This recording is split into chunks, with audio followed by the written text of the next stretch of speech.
She looks at me day and night, when I wake up, when I eat breakfast, and even in the rearview mirror of my car as I drive to work. Yet every time I tried to do the same, every time I tried to bring my gaze up to her and finally see her face clearly, she disappears from my field of vision. How on earth was this possible? Every day I could feel her terrifying prism in the corner of my eye, but I could never look at her as well. Her expression always looked threatening. She meant me harm. I could feel it deep inside. I don't know how to explain it, but the more the days went by, the more I felt her gaze devouring my flesh, burning me from the inside out. I just want her to leave me alone. I just want to go back to my boring, mundane life. I can't even place an exact date on when I first noticed her. All I know is that one day I woke up and there she was at my bedside, looking at me like a doctor looks at a dying man. And from then on, she never left my side. Her face was familiar, but since I couldn't look at her, I didn't know who she was or why she wanted to hurt me so much. I tried to talk to her, but she never answered my questions or complaints. I considered that maybe I'd lost my mind, but her presence seemed so real and was so suffocating, I couldn't imagine any of it. My mental and even physical being was paying the price. I didn't know how, but I had to know what she wanted from me. I had to see her face and understand why she was there. I tried a large mirror, but it didn't work. No matter what angle I placed the damn mirror at, somehow she always ended up on the opposite side. I tried to touch her with a broom without turning around so that she wouldn't disappear, but to no avail. Nothing, absolutely nothing worked. So for a while I just decided to live with it. It was either that or lose my mind. But ignoring her only unleashed something inside her, something even worse than what was already happening. Now she speaks in a language I don't understand, but which I'd heard before. Where had I heard this language? I couldn't identify it, but I knew I'd heard it somewhere. She kept muttering words that sounded like curses or spells. I thought her presence was horrifying. I would have preferred it 100 times, no, 1,000 times, rather than hearing her voice. A voice so monotonous and deep, yet so familiar. Once again, I decided to ignore her. It was difficult, but what other choice did I have? I refused to go to a psychiatrist. They'd think I am crazy and lock me up, and I'd end up in a room with only this thing for company. No, I had to ignore it, I had to. But one day, everything changed. While I was vainly trying to keep myself busy by doing a bit of housework, I saw a stain on the living room sofa. A vomit-like stain. The smell was foul, nauseating, and next to it was a doll. This doll reminded me of something or someone, but I couldn't remember.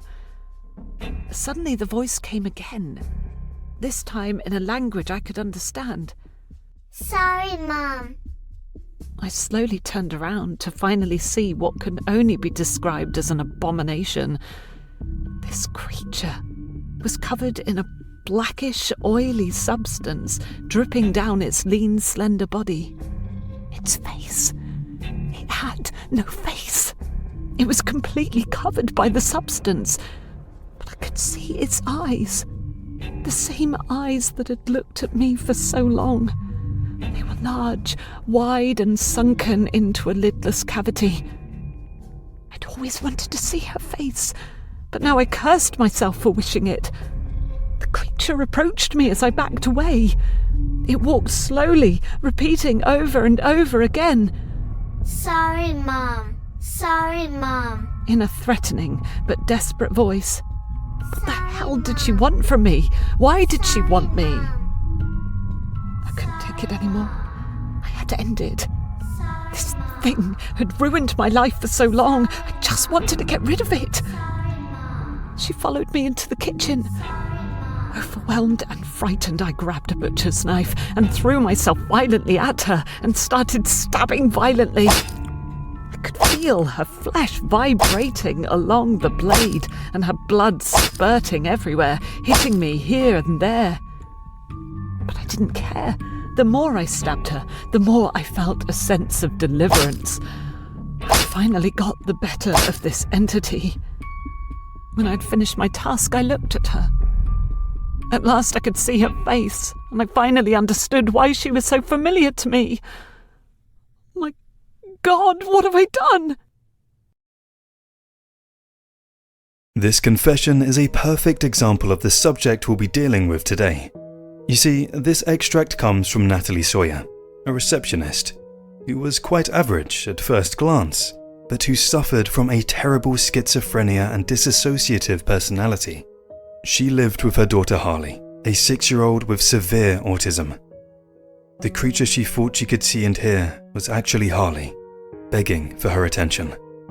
Natalie had totally disassociated herself from reality after giving birth and had completely forgotten about the existence of her own daughter. The day her brain started to take Harley into account again, she saw her as some kind of monstrous creature following her wherever she went. The strangest thing about all this was that she looked after Harley, fed her, took her to school, but for some as yet unexplained reason, she couldn't remember. It was as if she was going back and forth between reality, where Harley was real, and the reality where Harley was a monstrous creature. Unfortunately, one day Harley fell ill and threw up on the living room sofa. You know the rest.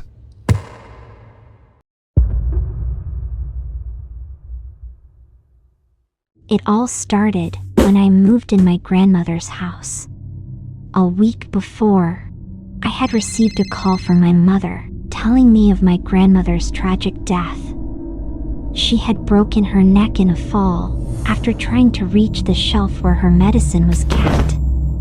No one knew why she insisted on living alone, even though her doctor had formally advised against it. She didn't even want visitors, so she and I weren't very close. All I knew about her was that she was a very mysterious and melancholy woman. My mother, having known her all her life, knew almost nothing about her personality. There was nothing abysmal about their mother-daughter relationship. I was therefore very surprised when my mother told me of my grandmother's desire to leave everything to us. And by everything, I mean her single most precious possession, her house. This house was built the very year of her birth, 1930, and my grandmother lived there until her death. I had never visited it, and my mother had very little memory of it, having moved in with her father a few years after she was born. My grandmother cherished this house more than anything, and had turned down every offer to sell it over the years. My mother and I couldn't see ourselves spending years trying to maintain a possible hovel. So we quickly got used to the idea of doing up the space a bit and selling it as soon as the work was done. For the time being, I decided to move in to save myself some expenses. When I first saw the house, I was amazed at how well maintained it was. It was far from luxurious, but it wasn't as rundown as I'd expected. In fact, this house was in much better condition than my old apartment. Not a crumb of dust to be seen, not an ounce of mold in the walls, and everything was exactly where it needed to be, and yet everything was so old and outdated. This house was a real time capsule.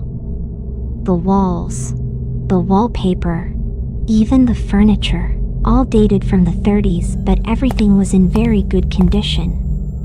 I had no idea how a 90-year-old granny had managed to maintain such an old house all by herself, and I almost felt bad for destroying all her efforts. But I had far too many fish to fry to worry about an old house.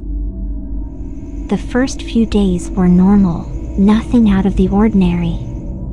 I had a bit of trouble with the internet, but apart from that, I felt pretty comfortable. However, strange things had started to happen over the weeks. You see, I'm a rather absent-minded person. I often forget to turn off a light or turn off the tap after using it. But every time I rushed home to correct my mistake, everything was in order. The light was off, the tap closed. At first, I thought maybe I was finally starting to take responsibility, but the more these events repeated themselves, the more I began to worry. Then came the mold. I'd been living in this house for weeks, and there'd never been any mold until recently. But this mold was very strange. At first it was specifically localized in a guest room I was using as an office, but the weirdest thing was that it came and went. When I would see it, the internet was at a standstill. I had no network, but when it disappeared, I could finally use my computer. As time went by, the mold changed location, sometimes in the bedroom, sometimes in the kitchen. But the worst thing was that every time I changed something, like moving the sofa, I'd see the mold, and then when I came back into the room, the mold was gone, and the sofa was back where it originally was. If I changed the bed to more modern sheets, the mold would appear, and then when I came back from work, the sheets would be replaced by others with much older patterns. I did very little housework, yet everything was always clean and tidy. At first, I wasn't too worried about the situation, but it all took a frightening turn on one fateful day. It was the very first day of renovation. I'd already been living in the house for 2 months, and my mother and I wanted to start the work so we could sell it as soon as possible. I left a spare key with the contractor, who had come with 3 other colleagues. The first day's objective was simple: remove the wallpaper and carpet in the living room. I left for work at 9 a.m. that day. It was a very ordinary working day. Absolutely nothing prepared me for the horror that lay ahead. As soon as I parked the car in the driveway, I was immediately struck by an absolutely putrid smell. I knew it was a bad sign, and I had no desire to enter the house, but I had to. I opened the door with great difficulty, my palms soiled with cold sweat. The door creaked and the stench hit me in the nose, but it was nothing compared to the sight before me. The previously subtle mold had invaded the walls, the ceiling, and all the furniture. But worse than that, the bodies of the 4 men I'd left alive this morning lay on the floor. Their skin was crimson, and they were already in a very advanced stage of decomposition, hence the foul smell that had invaded the house. When I took my eyes off them, the mold had disappeared and everything was back to its original state. The wallpaper, the carpet, everything was back. After handing in my lunch on the carpet, I immediately called the police. After hanging up, I looked at the carpet again and the remains of my stomach were gone. After that, I immediately moved back into my old apartment and gave up any idea of renovating. I managed to dissuade my mother too. She was concerned about what would become of this maintenance-free house, but I made it clear to her that it was quite capable of taking care of itself without anyone's help.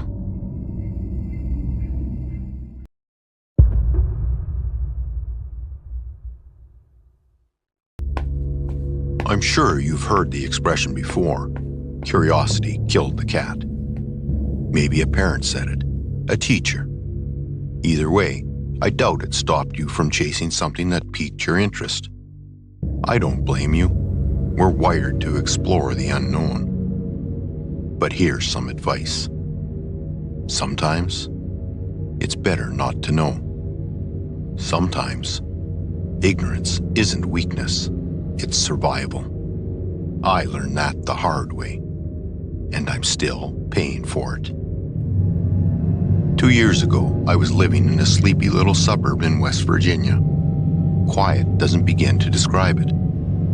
The most excitement we got was when my neighbor, Albert, suddenly moved out and left one of his cars behind. Albert was odd, reclusive. I don't think I ever saw him leave the house. I used to wonder how he threw out his garbage because his bin was always empty. His lights stayed off day and night. No noise, no movement, just stillness. I only knew his name because I looked up the deed to the property online. Albert Burke. That was a few weeks after he moved in. I hadn't seen him since. Couldn't even remember what he looked like. Just his eyes, cold, unblinking. The kind of stare that makes your body tense before your brain catches up. He had 2 cars, a gray Honda Accord and a blue Jeep Grand Cherokee. The day he moved, I was doing dishes and heard the roar of an engine. I looked out and saw the Accord tearing down the street. It was the first time I'd seen him in months, and the last. But the Jeep stayed. After a while, curiosity got the better of me. One afternoon, I walked over and rang the bell. No answer. I knocked, then noticed something chilling. The door was open. I should have walked away, but I stepped inside. The place reeked of rot. Trash covered the floors. Flies buzzed in the shadows. In the kitchen, slabs of meat, blackened, bloated, lay strewn across the counters. For a terrifying moment, I thought it was human flesh. It wasn't, just beef. But still. His bedroom was empty, no clothes, no shoes, nothing in the drawers. It was like he'd never lived there. That should have been comforting. It wasn't. I got out of that house fast. But the Jeep kept haunting me. Why was it still there? Why hadn't he come back for it? One night, I gave in.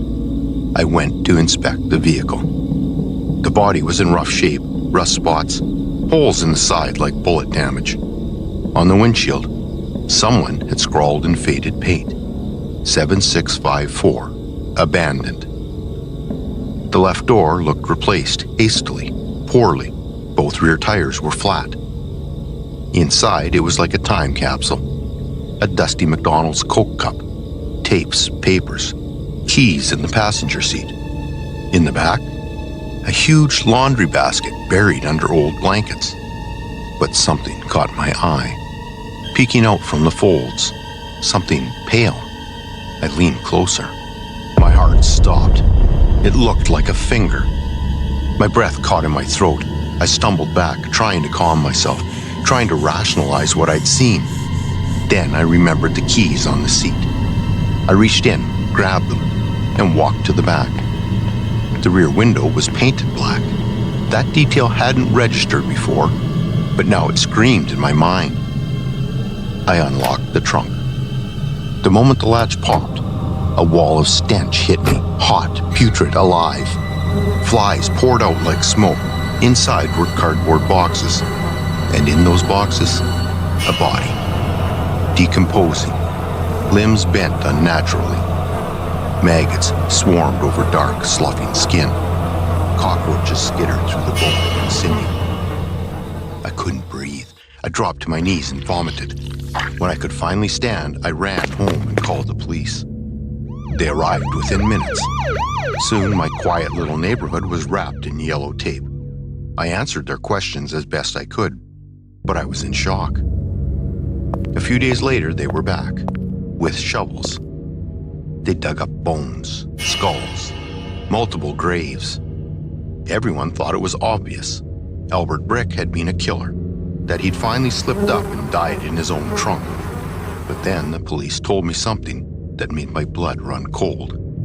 The body in the Jeep was Albert Brick, meaning the man I saw wasn't him. The real Albert had been dead for who knows how long.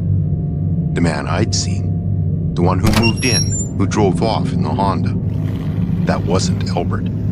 He was a stranger. a thief, a killer, and we had no idea who he was. Worse, neither did the police. No ID, no fingerprints, no name, and I couldn't help them. I'd barely seen him. All I remembered were those eyes. Cold, empty, predatory. How did he bury the bodies in the yard without a soul noticing? How did he live like that, right next door? It's been 2 years now, and I regret everything. People say I should be proud that I helped stop a serial killer, that I saved lives. I don't feel like a hero, because ever since that day, I get a message. Every single night. Same words, same number, no name. 7654, abandoned. I changed my number, I moved, twice. Burned my phone, got a new one. It didn't matter. The messages still come. And I know, they're from him.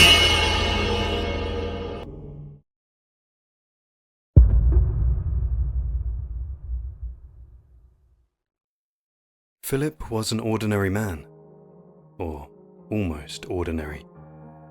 He wasn't very handsome, but he wasn't ugly either. He was a white man with light brown eyes and a dated, uneven haircut that looked like something out of the 60s. His skin was a little bumpy, revealing long years of struggle with acne. His build was lean and slender, but he wasn't very tall. He worked in human resources for a home healthcare agency. He wasn't rich, but he earned enough money to feed himself and pay for his small apartment and blue Acura, all as ordinary as he was. He was rather shy and awkward, speaking only when spoken to. But he was a good worker. He was extremely kind, helpful, punctual, and always on call when needed. He had very few interests, having only mundane hobbies such as reading comics, watching TV, or occasionally going out to run errands. However, if there was one thing he was proud of in his tedious, monotonous life, it was his girlfriend, Alexa. Alexa was the complete opposite of Philip. She was exceptionally beautiful.